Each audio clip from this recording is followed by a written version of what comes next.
So, Alisdair Hogarth, thank you so much for joining me on this lovely day at Trinity Lebanon on FORTE podcast. Well, first of all, how are you?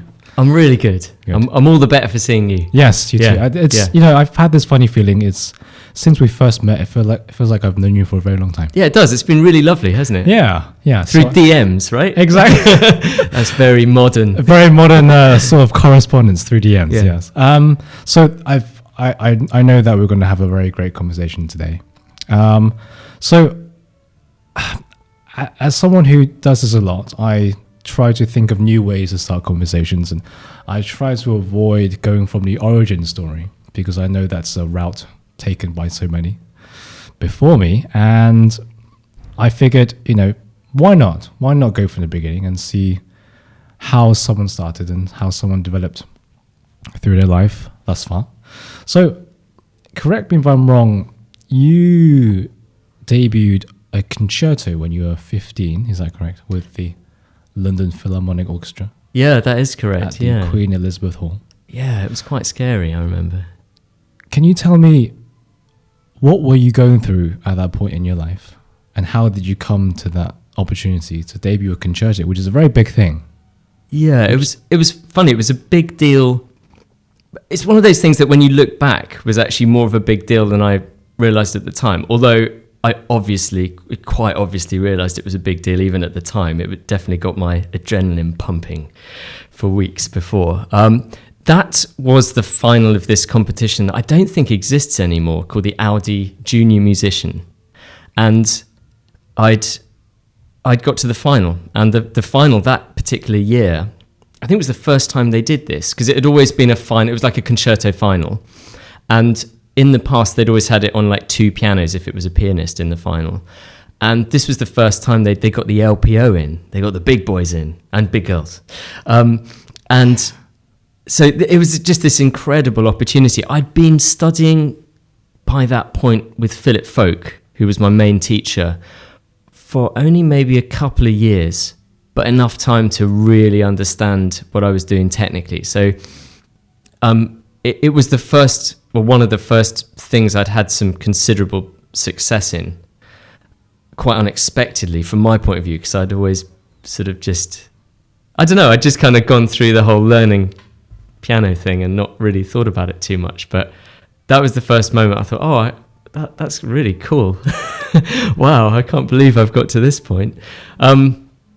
So that's how it came about. I remember in the previous round doing quite a risky thing, and it was a solo round, and it was always against other instruments as well, so it was a real gamble. I mean, they were all wonderful musicians, really, all throughout the competition. Everyone was terrific. I was just really honoured it was probably a bit random that I got through it, as all these things are, quite down to luck on the day. But I remember that previous round, before I got to the concerto final, I decided, instead of doing a sort of fancy program with tons of pieces in it and showing, to start with my Bach preludes and fugues and all that stuff, I remember thinking, I just want to do something really badass. And I put down the Liszt Mephisto Waltz. I'd probably put that down in the comfort of my house, sort of whilst eating fish and chips or something, not related to actually the thought of actually playing it in public. But anyway, I discussed it with Philip, and we decided it would actually be a really fun thing to work on. And I remember doing that, and they even said at the competition, well, he's put all his eggs in one basket, and what will happen, and it did pay off, because I think at that time I was quite into, thanks to Philip, of thinking very much in big structures and sort of being able to tie a piece together and not obviously getting bogged down in the small things to make sure it was technically decent, but Philip had a great way of helping me think more globally, and I think that played to my strengths. So anyway, so then I got to this final, and I did the Franck Symphonic Variations, which are really fun, and they're a good piece to do if you're if it's one of your first attempts at a concerto performance, because you're straight in. You don't have a sort of 3-minute orchestral epic to get your nerves absolutely fried before you've even played a note. You're in within, I don't know, 8 or 9 bars. It was a challenge to remember, I remember, because the theme comes in tons of different keys. So Philip showed me all these tricks, but it was the biggest learning curve. And quite trippy, I remember, because it was recorded on Classic FM on delayed broadcast. So I did the performance, and then I could come off stage and listen to it live. It was delayed by like I guess half an hour in case one of us really made a meal of it. Yeah. So that was quite a relief to know that it wasn't going out live. But it was also fun because we could listen to ourselves on the radio straight after. But it was a really fun experience and quite nerve-wracking. Did it pave the way for new skills in collaborating with others and listening and that orchestral performance? Did it? Because I played the concerto once before, and it was such a refreshing experience. It really honed in skills that I didn't think I had at that time, such as focus. I think focus is a very big part of concerto playing, because concertos, it's not just you, there's other instruments too, and they're playing melodies as well, and sometimes that melody is different from what you're playing. And I don't know about you, but I have a tendency of, when people play other things, I have a tendency to follow what they're playing rather than focus on what I'm doing, but also taking in consideration what other people are doing. So, focus is an example, but did you have any other skills that playing concerto really honed in for you? I think the good thing about learning to play concertos at that time and having Philip as my teacher at that time, because he was like, his main repertoire really, I mean, he did loads of recitals, but his big repertoire was concertos, and he did a lot of them. So I got a lot of insight from him about how to play with an orchestra and knowing when to lead and then when to follow, or when to, actually create tension between you and another instrument. Hopefully not particularly bad tension, but you know what I mean? That sort of like good musical tension where one of you's holding back and the other's pushing forwards.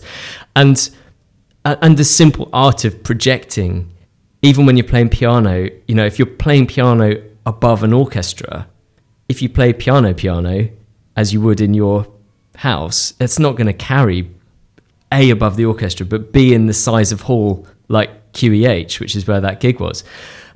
So I learned all sorts of things about sort of, raising the dynamic level of everything up, and the contrasting levels, and how I played concertos then was very different in terms of texture, compared to how I'd do a solo recital at that time. And I really learnt that craft from Philip, and it was really invaluable.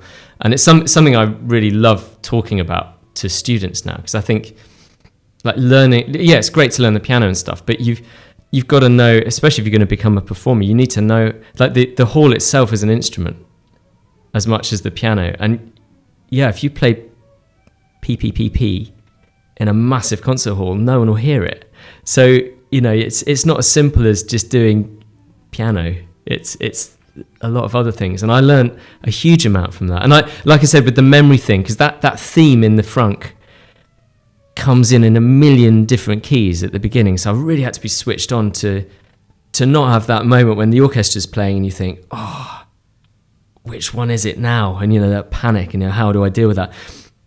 Philip had shown me all these different systems for sort of building in backups and backup plans and all this starting points and stuff like that, and clever ways of sort of pointing to the next key that I would need at the end of a section that I just finished. So I always had a cue for the next section. And funnily enough, if I'm demonstrating that piece, which I haven't played for ages, if I'm demonstrating that in a class to show students, this particular technique of pointing to the notes for the next entry, my hands still go there. My muscle memory is still firing at the age of 41. Or 22, as I'm more commonly thought of. 22. Let's go for 22. And so it's heavily ingrained.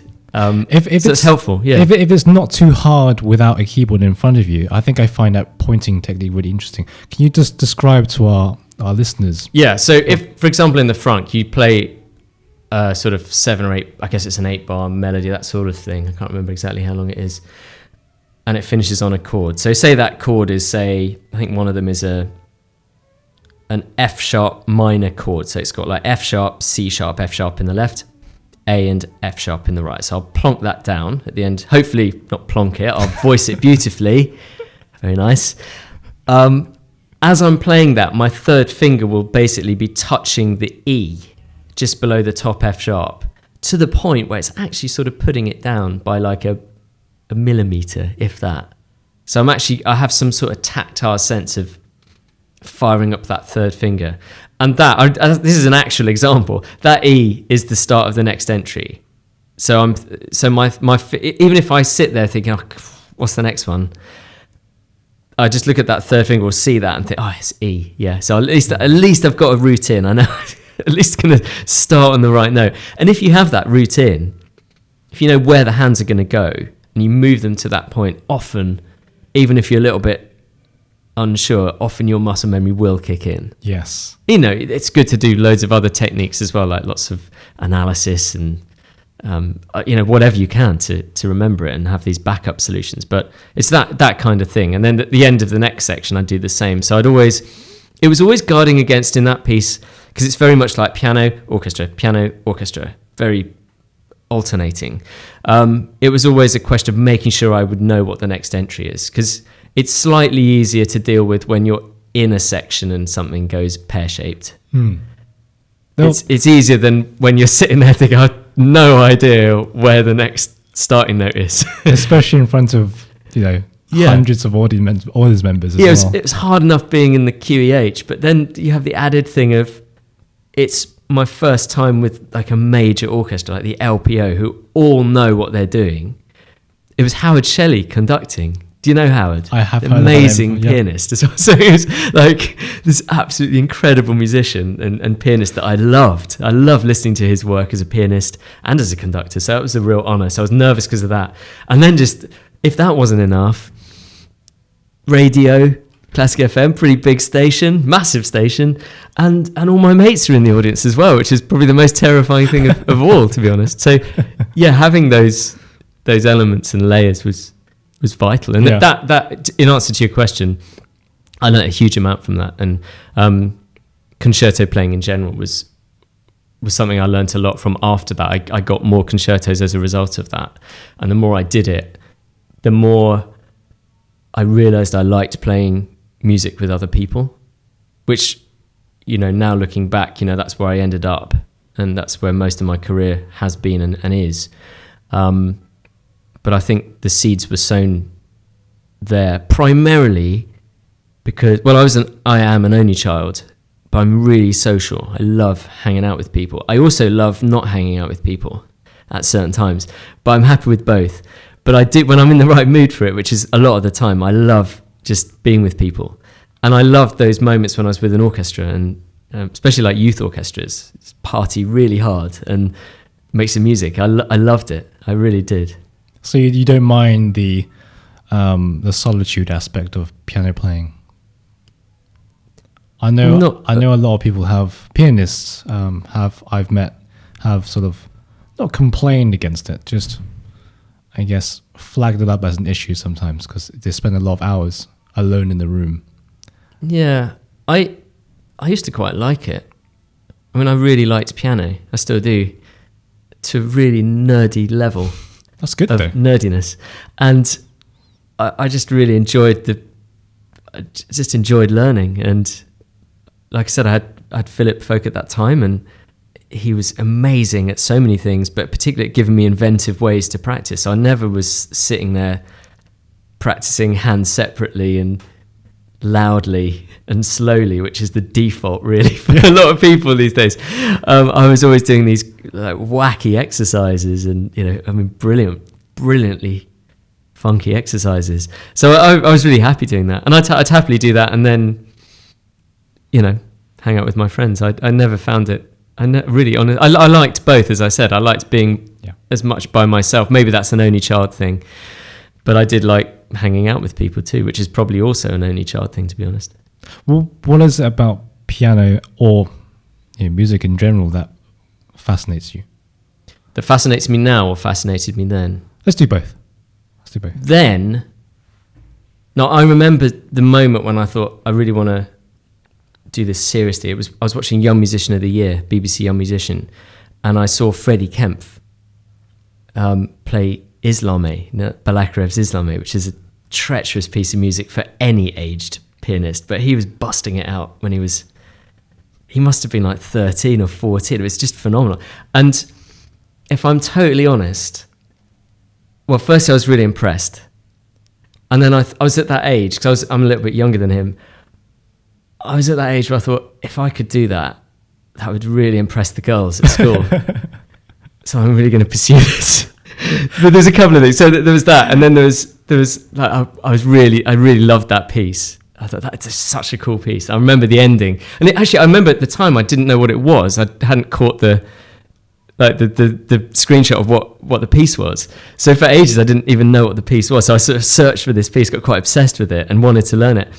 And that's when I really got hooked into piano, and I loved that piece. And it was way too difficult for me at the time, but I deciphered all the double sharps and stuff, and it's really slow going. But I tried to play it, and it didn't work with the girls, but I really started to enjoy piano. So that back then was what I initially, that was the initial catalyst for whatever you think about that.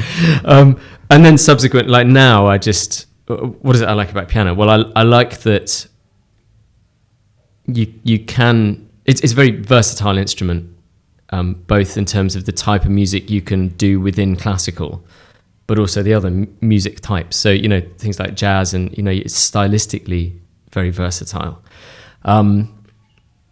But I enjoy the fact that you can do your own piano recital. You can start dreaming up recital programs and be very, very your own thing if you want to be. Yet you can also do these amazing concertos. We're so spoiled. We have this incredible, massive concerto repertoire to choose from, like incredible Rachmaninoff piano concertos. So I like the variety that you can have, and I love loads of different types of music, and I love loads of different projects. And the projects I like to do, especially more recently, are usually ones that no one else is doing. That's something I've always loved. I don't like following the crowd. And piano is a great instrument for that, because it like I said, it's so versatile. It can occupy it can wear many different piano hats. Yes. That's a thing. Yes. And also taking repertoire from other instruments. I think the one that comes to mind is Rachmaninoff's transcription of Liebeslied, which is a very amazing piece, which I've heard your recording of. Oh yeah, that was fun. Very nice. Yeah, I remember nice filming that myself. Yeah. And I'd got new trainers. I did see. It was Converse. And everyone talks about them more than the playing, actually, usually. But and I remember getting a shot of my trainers. Yeah. Those look really cool. I did see that. It was almost as important to get that shot as it was to get a clean take of the Rachmaninoff, I think. It worked, though. It's impressed on my mind how clean those Converses were. I love that piece. I love it. It's a great piece. It's a great piece. So you studied with Philip first. What was your relationship like with him, Philip Fowke? It was always great. So formerly I'd studied with an amazing local piano teacher, like friends of the family, a wonderful musician called Luke Penkett, who had studied with Charles Rosen, no less, and was very experienced, had done Purcell rooms, those kind of things. And so he gave me such a great foundation. I was very, very grateful to him for that. Then I moved on to Philip, and I loved the way he worked, and I got on very well with him as a person. And just everything that he told me, and he didn't tell me things to do, he suggested things, if you know what I mean. It wasn't a case of do it like this. It was like, have you tried this? And of course I hadn't.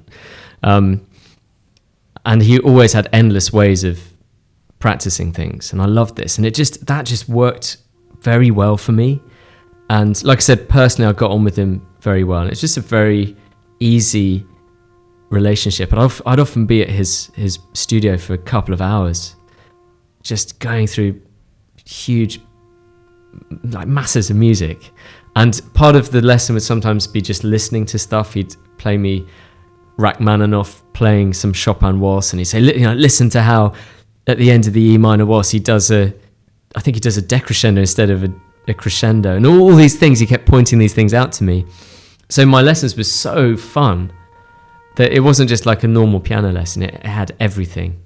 And as I got to know him better and better, we became very, very good friends. And he's almost become like a sort of second dad to me. He's actually the godfather of my youngest son, who we named after him. He's called Philip Fowke. He's not called Philip Fowke. That would be maybe a step too far. But my son is called Philip after Philip Fowke. So yeah, he was a huge part of my upbringing as well, and I admired him hugely as a person. And he taught me so many things besides the piano and playing well, but also just about being a musician and like being a good person as a musician, because it's easy not to be a good person, or it's easy to forget when you're a performer how to be before a performance and after. He used to always say the performance doesn't end at the end of the piece, meaning don't forget when you go to the green room afterwards and there's loads of people coming to see you, if you've screwed it up, if someone says that was wonderful, don't go, no it wasn't, that sucked, I hated that. Like it's your job to, that's their evening as the audience. It's your job to, be humble, say thank you. I learnt good manners and all sorts of things. The whole thing about, don't badmouth colleagues. Don't say anything that's, just be discreet. Don't be professional at all times. Those were really big things that I learnt from him. I try and be discreet now. I'm sometimes less good at it now. I'm getting older and stuff slips out. But yeah, I still try to be good at that. So when you mentioned non-musical things that Philip taught you, it was how to be a good person. That was one of them, would you say? That's one of them. How to be disciplined, which was obviously, when we were talking about it, was to do with piano playing. But I was pretty quite an annoying student actually in many respects, because I admired him so much. I loved his recordings and his playing in general, live as well, obviously, that I just wanted to know how to play like that and what I had to do to be able to play like that. So I'd ask him all these very detailed questions about how, like when you went through your busy, because he had a very, very intense busy patch. Most of his career was very busy, but there's a particularly intense patch. And I said, how did you negotiate that? How did you organize your day? And it was very much like, how did that work? When did you practice? How many hours? All this kind of stuff that you're probably not supposed to ask musicians, because they were like, don't ask how many hours I practice, all this stuff. But I really wanted to know. And so he told me about that. And from that, I thought, gosh, I've got to be really disciplined. So I sometimes learnt through asking as much as him offering, but both were essential ways to learn, if you know what I mean. Yes. And you teach now, and do you find yourself not imitating Philip, but passing down things to your students that Philip has taught you over the years? Definitely. And you find yourself thinking, oh, I am becoming a bit like yeah, definitely. And I definitely use quotes. I do credit him if he's listening. He will be. Yeah, I do. I always credit him. And often, funny enough, some of them are quotes that he was told by his teacher, Gordon Green, who I'm fascinated by, to the point where I interviewed Philip and my other teacher, who I subsequently went to at the RCM, who's John Blakely, also wonderful, like brilliant piano teacher. And they both had Gordon Green. So I interviewed them nerdily about Gordon Green, really selfishly, just to find out, all these amazing quotes that they would cumulatively have between them. It was wonderful to watch, because they would, they'd remind each other of things. Yeah. And I don't know if you've ever seen that. I saw it. Yeah, it's a fun video for me to watch even. So often some of the quotes are Gordon Green quotes that I'm sort of busting out. And I never had the privilege of knowing him, and I wish I had. I would love to have met him. But yeah, I definitely am heavily influenced by things he's told me. And so just the approach to the piano. I think a lot of the time I'm now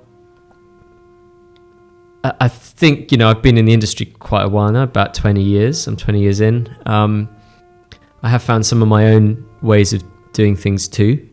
So there are things that I've sort of just learnt myself, even that, no one's told me that I pass on. But yeah, a huge portion of it is from Philip and from John Blakely.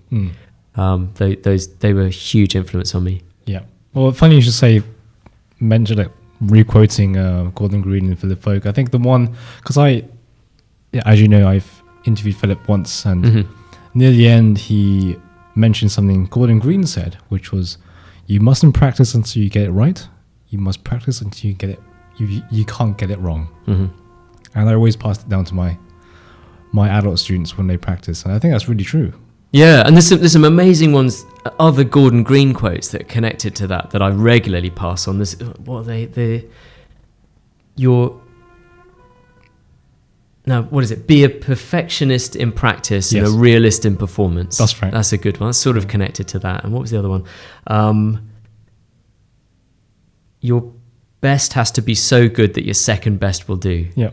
Both brilliant. Yeah. It's the same sort of idea that, be that perfectionist. Make it so that you can't go wrong, because in performance you might. Yeah. But that's also all right. Yes. That's cool. We're human. That's all right. But your attitude in the practice room, which is very different to your attitude in performance mode, practice room has to be all about, get it bulletproof. Do you think there's always a gamble before you go on stage to perform anything? No, I'm always perfect. There's a huge, of course, I'm joking. There's a huge gamble every single time. Yeah, definitely. But I think that gives it its energy, definitely. If I'm really chilled out, it's usually quite a flat performance, even if it feels good. And if it feels horrible, it might be okay. might actually be all right. I've been meditating on this idea of the relationship between struggle and the intensity of that struggle relating to work satisfaction or performance satisfaction. I'm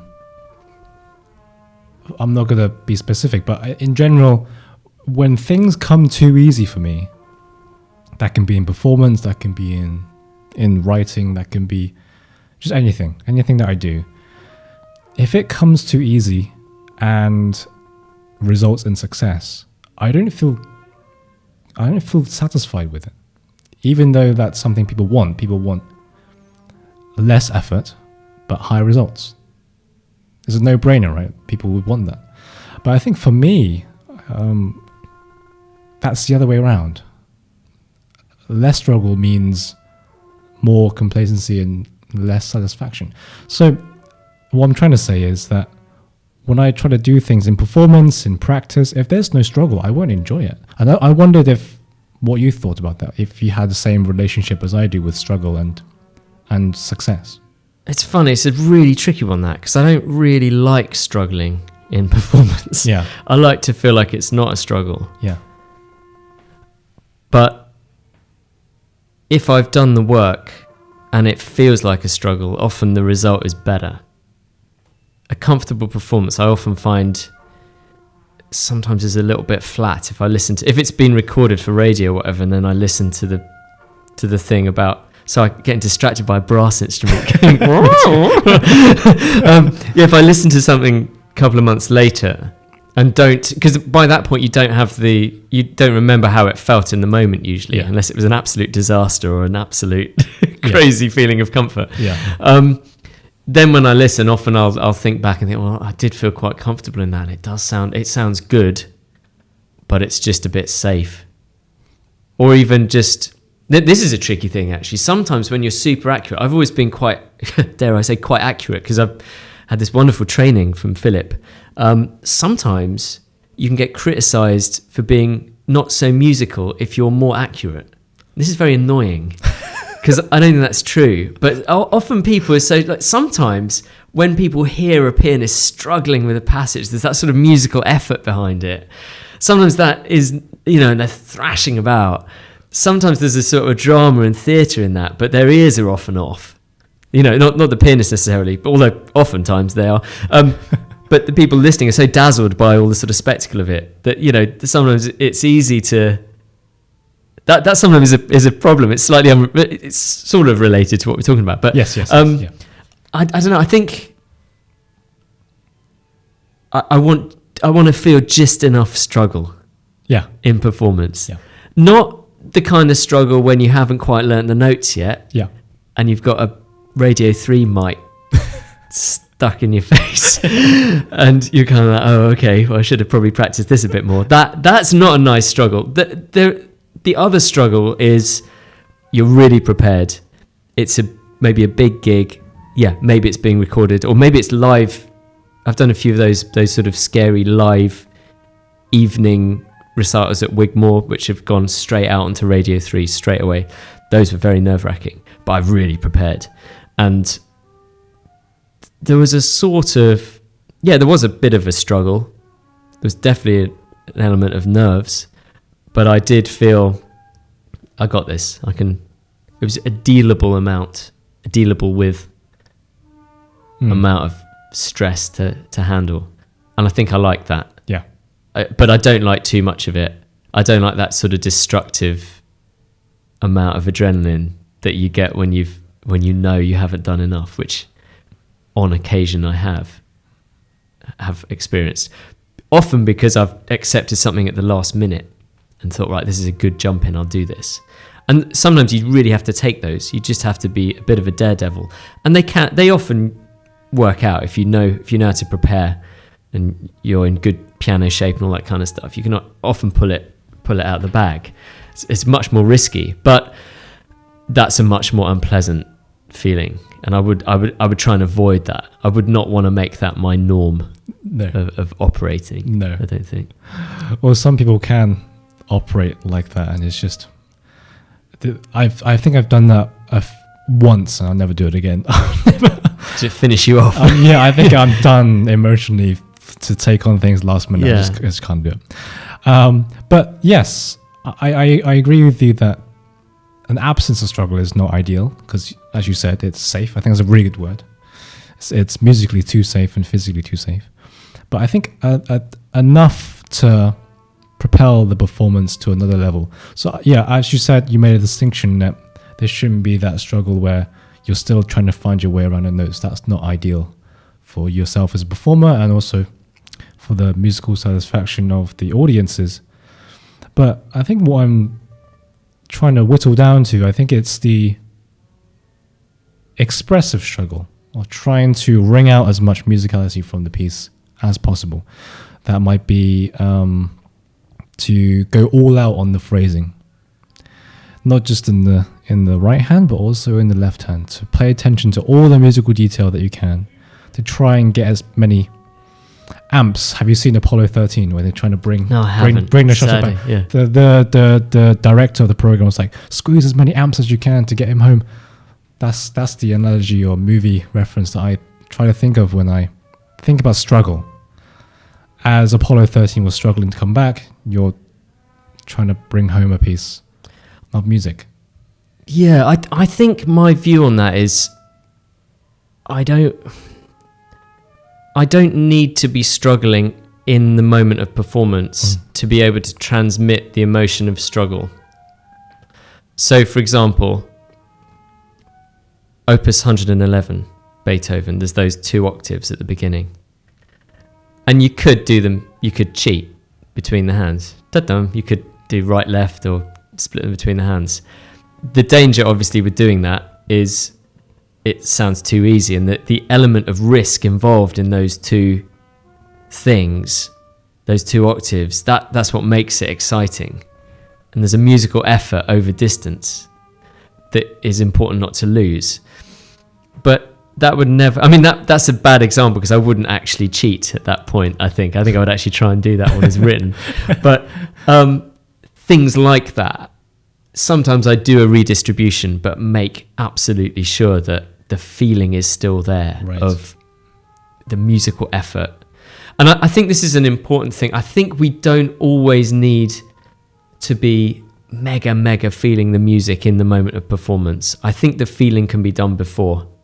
And this is something I've worked a lot at over the years, and this is something that I remember Philip talked to me about a lot, especially as I was getting bigger and bigger concerts in and having to deal with quite high pressure stuff.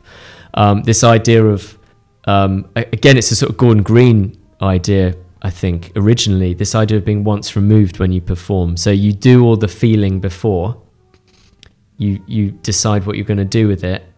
Then in performance, it's your job to take a step back, package that up, put it out to the public. And that way, in my experience and just the way I do things and what works for me, which is I'm sure different to many other people, is I then am operating from a point of view of watching that performance unfold with a little bit of a commentary in my head. I'm thinking, okay, I need a bit more left hand here. Okay, don't forget, don't screw up that crescendo, pace it. Don't forget this trick here, left hand thumb on F. I'm thinking very, very practical things. That's not to say, hopefully, I don't play musically. You know, I've done that. I've done the feeling before, but my job in that moment to load of people that have paid a load of money to come and hear that performance, they want to hear that piece the best it can be played. And it's my job to give them that experience. If I'm feeling it but that's not transmitting across, and I see that a lot, I see a lot of people moving around and flailing about, and I just think, that's great, that looks brilliant, well done, but I can't hear the contact with the key. There's notes being snapped because they're too busy flinging their arms around. Sometimes that also distracts from the music for me. So I don't feel the need to be really in it in that way. So I'm quite detached, I think, in performance. And part of that, going back to your question, could be that you felt struggle musically, musical effort in something, and in performance it's your job to then act that. It's like if an actor's on stage and they're doing a scene where they have to cry, or imagine they're crying, or an opera singer is an even better example. If they actually get so emotionally involved that they start to cry, that's ruinous for the voice. They can't sing on it, so they can't go there. But what they can do is they know what crying feels like. And they can certainly feel it in the moment, but I think you just have to have that little bit of distance in order to project what you're wanting to say at a professional level. That's really interesting. That's very counterintuitive what society tells us for musicians to do. People tell musicians to be in the music, be in the moment, feel the music whilst you're performing. But I think that's the first time I've ever heard that sort of psychological technique of detaching yourself away from it, but not being emotionally attached, but just have that element of commentary, as you just said. I think that's really fascinating. Well, I think it's quite complicated, because I definitely do, like if I'm playing like the Rachmaninoff Second Piano Sonata, which is one of my favourite pieces of all time, in the 1913 edition, which is obviously the best. It's got so many amazing banger melodies that I can't resist but feel it. But again, I do try and be careful. I mean, you might get people say, well, I didn't like your playing of it, Alisdair, so yeah, it didn't work. But I like to think I'm still, retaining control as well whilst feeling it. I think I can feel it, but I don't just sort of throw myself into it and then at the end of a recital just be like, wow, emotionally exhausted. I'm not involved in that way. It's always distant, and that goes for whether it's solo or if I'm working with singers, which has been a huge chunk of my career has been with working with singers. I'm still thinking that way, quite a practical way. I've spoken to other musicians that do this actually, and quite a few. Interestingly, quite a few of the ones that I really admire, often people that are really technically on point and musically brilliant, do similar things. Have you this sort of might be a counter. I'll play devil's advocate as a counter argument. There are some musicians who will not play that much on the day. They won't rehearse that much on the day performance because they want to save either their physical energy for the actual performance when it comes, and also save their emotions for the performance. So that's the other way around from what you were saying. So they were feeling it after it during the moment, but what you're saying is feel it before you go on stage. So you have this commentary.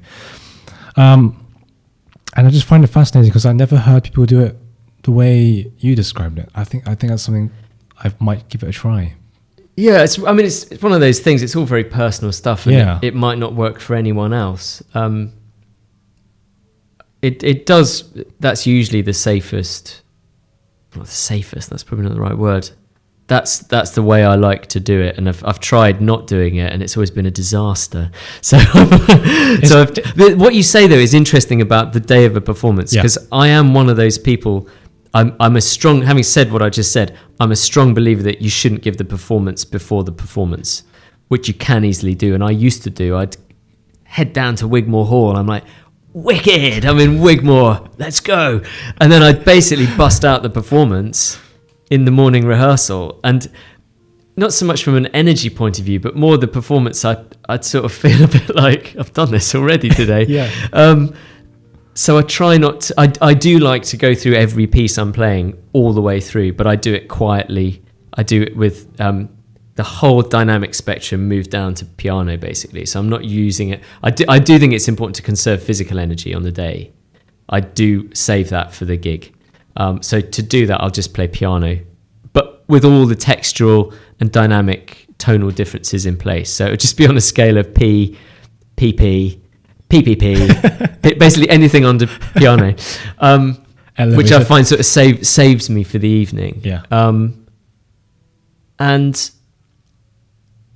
I do it in quite a sort of measured way, quite a non-emotional way, for whatever reason. That doesn't really sort of make sense in a way with what I was just saying, but I still do that, and I'm practicing in quite a technical way, trying to just make sure I'm hitting the center of each key and trying to make sure that I've got no unemployed fingers. So if there's a finger needed in a bar's time, say it's my fourth finger, if my fourth finger, whilst playing another chord before that moment, is faffing about and not doing anything, I want to sort of whip its butt and be like, right, you need to get in line. Get there early.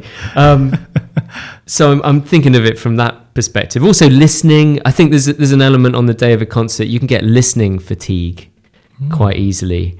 This is something actually, so Peter Caton, do you know that name? Peter Caton. I went for a few lessons with him, and sadly he's no longer with us, but he was just one of the great British pianists. Rack threes, Chaik 1, used to do all the big stuff. And he used to tell me really a lot of the time when practicing, practice quietly, because you can get this sort of listening fatigue where you start to not be able to hear what sounds you're making. If you're practicing loud all the time, you start to get immune to hearing all the nuances. So I make sure certainly on the day that I don't really practice too loud. But I think most of the feeling has been done already. I wish we can talk for much longer, many hours, but I'll have to wrap it up with just a final question. I've had so much fun talking to you. Thanks so much for having me. I just wish I wasn't asking the last question. I probably you can't say rack 2 for this answer. Okay. You can't say rack 2. If there was a rack 3, this is it's a cardinal sin, a journalist telling a guest what to say. You can't say rack 2. If there was a piece in this world that you feel like it was written with you in mind, what piece would that be? It could be with you in mind emotionally, or it could be written with you in mind physically. It just feels like it was written for your hands. Is there a piece that has had that effect on you, Alisdair? That's a really good question. It's probably a different answer emotionally as it is technically. Sure. Yeah. 2 answers is fine. I find this. Well, actually, can I pick 2? Yeah, they're both Rachmaninoff. Yeah. I love and adore Rack 3. I've listened to it my entire life. It's my late dad's favourite piece. I still have the score with, he wrote the date when he bought it for me. And I've never played it in public, actually. I've worked on it a lot and played it. But it's always, it's on my bucket list. I definitely want to play that at some point with an orchestra.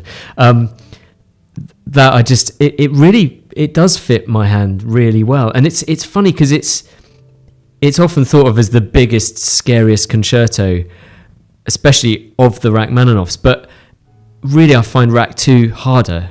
Rack 2 is very, very stretchy. And Rack 3 is actually quite contained from a technical point of view. It's much more close position.